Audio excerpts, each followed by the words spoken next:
Olá, boa tarde. Começa agora o programa Trabalhador em Foco, esse programa que tem a sua cara, tem a minha cara, tem a cara de todo cidadão que quer entender e que vive nessa sociedade louca. No programa de hoje vou conversar com o deputado Glauber Braga e a gente vai fazer uma avaliação sobre a conjuntura política nacional, não é isso?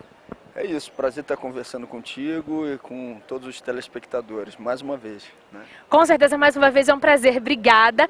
Hoje que você veio fazer uma fala em praça pública e depois no Cefet, queria que antes da gente começar a falar do tema da nossa entrevista, que você me falasse sobre a importância de estar na praça com a população. A gente faz isso sempre, né? Isso é uma prática do mandato, que a gente chama de mandato participativo, não da boca para fora.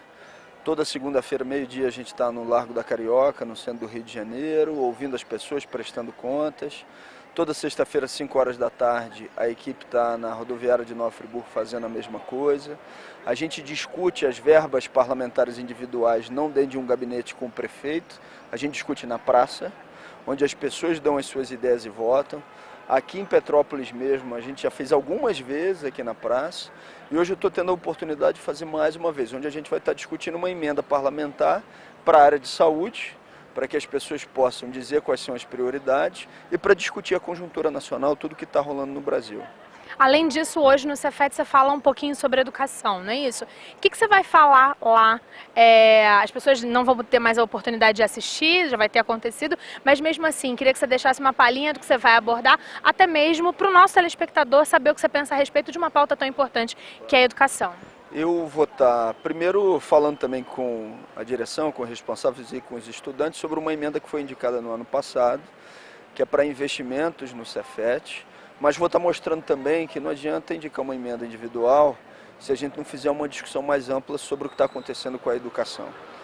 Essa questão de você fazer com que recursos sejam reduzidos para facilitar um processo de privatização, porque é o que está acontecendo.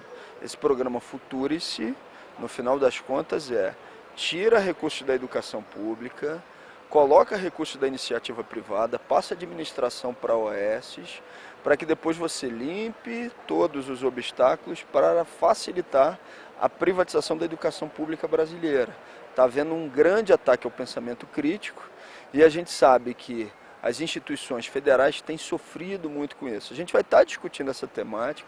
Pra você ter uma ideia, quando eu estava vindo para cá, eu recebo a notícia de que o ministro da Educação não respeitou a eleição no Cefet, acaba de indicar um interventor para o Cefet no estado do Rio de Janeiro. Isso é o máximo do absurdo, demonstra o tipo de policiamento, ou seja, que eles estão fazendo para evitar uma discussão mais ampla entre profissionais de educação, professores e estudantes.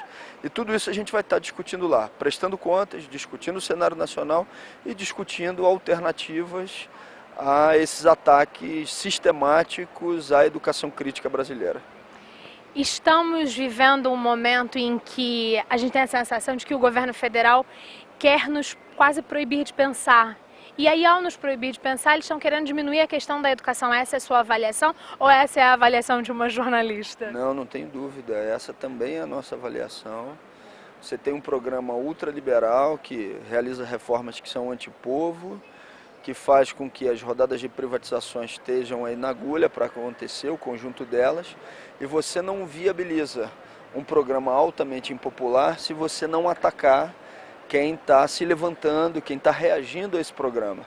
E a educação pública reage por melhores condições, reage por se manter pública, reage por defender o pensamento crítico, eles não topam isso e estão tentando um processo de ataque ao pensamento crítico, com o objetivo, no final das contas, da privatização da educação pública brasileira. Não nos enganemos.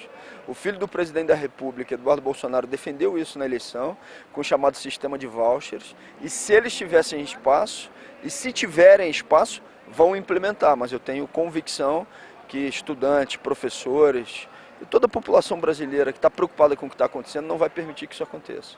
Falamos já de educação, vamos falar de outras das pastas nessa conjuntura política que a gente está vivendo. Em sua opinião, nesses 8 meses de governo federal, o que você diria a respeito desse início de mandato? É um governo desastroso, né? Ou seja, o que eu mais tenho nas rodas de conversa que a gente faz são pessoas passando e dizendo: votei, mas me arrependi.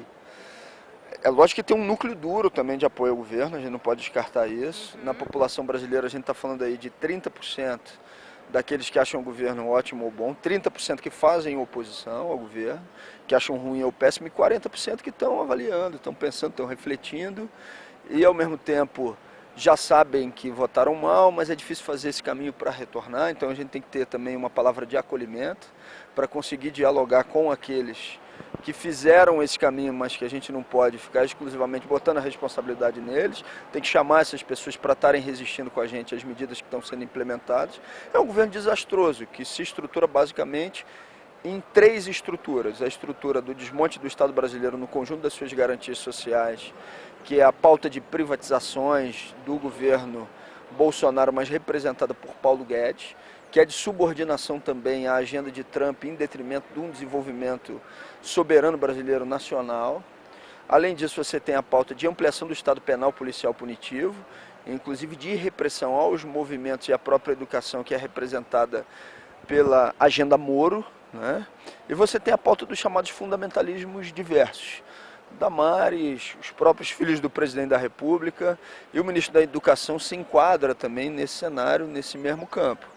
Essas 3 estruturas em conjunto, elas atacam a civilização, ou seja, elas prejudicam principalmente aqueles que estão na base da pirâmide, os mais pobres e a classe média, e só transferem renda e poder para quem está no topo, aqueles que são as grandes fortunas nacionais. Eu não tenho dúvida que em pouco tempo, boa parte da população brasileira vai estar se dando por completo conta do que está acontecendo e vai também reagir a isso. Eu espero, sobremaneira, que você esteja correto. Por mais que eu seja jornalista e que não devesse opinar, mas vai chegando num momento que a gente não aguenta. Agora, uma sensação que eu tenho e que o nosso trabalhador vem falando muito sobre isso, são sobre as grandes falas do prefeito, do presidente e dos seus ministros e que assombram a sociedade e que ela fica muito incomodada com falas cotidianas e quase diárias. Primeiro, antes da gente discutir algumas delas, eu queria que você me fizesse uma avaliação sobre as falas são uma cortina de fumaça, são falácia ou, na verdade, é o pensamento do governo, em sua opinião? Eu acho que é o conjunto das coisas, né? Ele repete mentiras, além de repetir mentiras, ele fala para que outras matérias que são sensíveis aos direitos das pessoas possam passar sem muita resistência, como por exemplo a reforma trabalhista, agora trabalho aos domingos sem a possibilidade de que você tenha uma compensação devida. Antigamente era receber em dobro, agora não mais, ou seja, é um dia por semana só para compensar o domingo. Acabou de ser aprovado na Câmara dos Deputados isso, mas é também uma dobra de aposta que ele faz em aglutinar o segmento mais duro que dá apoio e sustentação ao governo. Então são as 3 coisas juntas na minha avaliação. Então tem cortina de fumaça, tem pensamento crítico a respeito disso. Algumas das coisas vêm assombrando individualmente essa jornalista que vos fala e também eu acho que as pessoas de uma forma geral, principalmente quem não votou e quem já está se arrependendo. Dentre elas, a questão do desmatamento, que a gente entende que é uma questão muito importante. E a gente vive numa cidade que ainda tem árvores.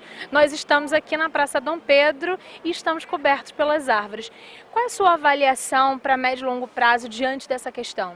Ele fez uma aliança tenebrosa com grupos que não têm nenhuma preocupação com a sustentação ambiental, com a sustentabilidade, mais do que isso, que se utilizam do aparato de poder do governo para desmatar tudo que seja possível num mais curto espaço de tempo, inclusive contestando teorias do aquecimento global e companhia, né?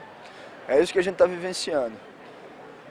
A gente precisa ter uma resistência nacional, mas nesse campo também é fundamental que a gente estabeleça relações internacionais, porque isso pressiona o governo Bolsonaro, porque o mundo inteiro tem a preocupação com o que está acontecendo com o planeta. Então, ele agora, quando fala da Alemanha, quando fala também da Noruega, ele faz isso com frases de efeito, mas essas frases de efeito podem servir para aglutinar o seu próprio campo aqui. Internacionalmente pega muito mal. E eu considero que esse pegar mal internacionalmente do que ele está fazendo na área ambiental, nesse momento é importante para o Brasil, porque pode servir também como uma pressão positiva para que ele reveja pelo menos algumas das suas decisões. Por exemplo, O setor, por exemplo, que é exportador na área do agronegócio, não quer ficar identificado como um país que desrespeita o meio ambiente, porque eles sabem que isso atrapalha, inclusive, os negócios deles no exterior. Então, exercer essa pressão, eu acho que é muito importante. Certo. Outras, a gente vê um Ministério da Cidadania que inclui pautas de mulher, tantas outras que estão sendo constantemente abaladas pelas falas da ministra. Coisas como a calcinha tem relação com estupro infantil. E você é de Friburgo, polo da moda íntima. Queria que você falasse um pouco dessa percepção, enquanto friburguense e enquanto fala nacional. Isso é um absurdo, é um desrespeito total, né? Primeiro que é um ataque civilizatório, o conjunto dessas falas, a representação delas. Isso para mim é o que está no topo da importância, né? E da preocupação que a gente deve ter com essa história. Mas é claro, além disso, você tem um ataque também que está voltado para segmentos específicos e que sustentam comunidades inteiras, né? Você tem costureiras, pessoas inclusive que saíram daqueles grandes empreendimentos, que montaram pequenos negócios, cooperativas de trabalho, que estão sendo atacadas por esse tipo de fala.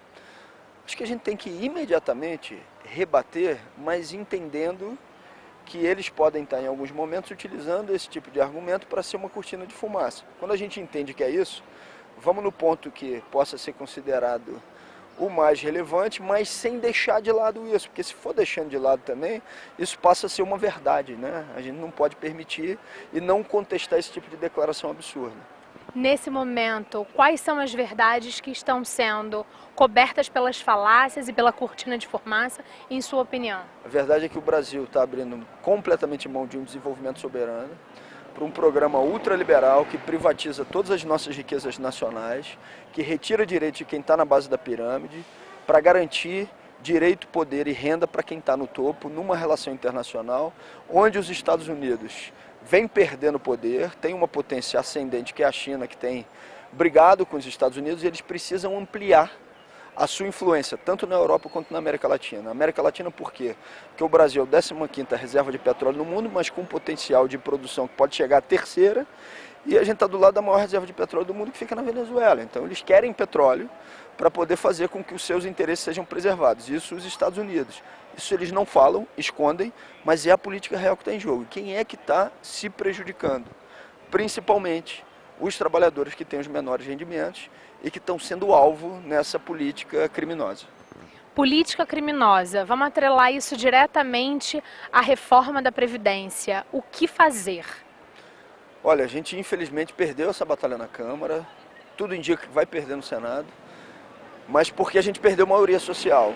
O canal midiático deles foi muito forte, eles colocavam o tempo inteiro informações para fazer com que a sociedade brasileira revertesse as suas posições e conseguiram pelo menos empatar o jogo. Acho que a gente vai ter que reverter isso no futuro, mas agora ainda tem tempo, tem que pressionar os senadores, mas a gente sabe como é difícil vencer essa batalha agora. Mas várias batalhas vão ser travadas semanalmente, eu não tenho dúvida. Eu vou chegar semana que vem em Brasília e vão ter mais direitos sendo retirados. Uma reforma da Previdência que existe 40 anos de contribuição para ter acesso à aposentadoria integral, que tirou a aposentadoria especial de um coletador, um lixeiro, uma pessoa que trabalha como gari, subindo e descendo de um caminhão. E eu quero ver um deputado federal com mais de 50 anos ficar, não é um mês não, é um dia exercendo esse trabalho, como eles querem exigir agora do coletador. Tirou o direito de aposentadoria especial de quem trabalha numa mina. Não tem trabalho mais insalubre do que esse. Que tirou o direito do abono salarial de quem ganha até 2 salários mínimos e restringiu só para quem ganha até R$ 1.300. Isso é um absurdo, absurdo. E mais de 80% das pessoas que são atingidas são do regime geral da Previdência Social. E vão sofrer as consequências desse tipo de política nefasta. Reverter agora é difícil, mas a gente vai continuar fazendo nosso trabalho de pressão. Temos que reverter no futuro, mas tem muita coisa que eles vão tentar aprovar toda semana e que a gente precisa continuar a dialogar com as pessoas. Acho que o que faz a gente virar esse jogo é ganhar a maioria social. É isso que pode reverter esse quadro. Tem 30% contra, 30% a favor e 40% que estão querendo formar convicção. Se a gente passa a ser 50%, 60%, a gente consegue fazer com que esse programa seja barrado. Então o que a gente precisa é fazer o que você está fazendo. É ir para a praça, é conversar, é em casa, é com o vizinho, é com um amigo, fazer com que esses números mudem. É o número da pesquisa, é o número das pessoas insatisfeitas. Não teve na eleição um vira-voto?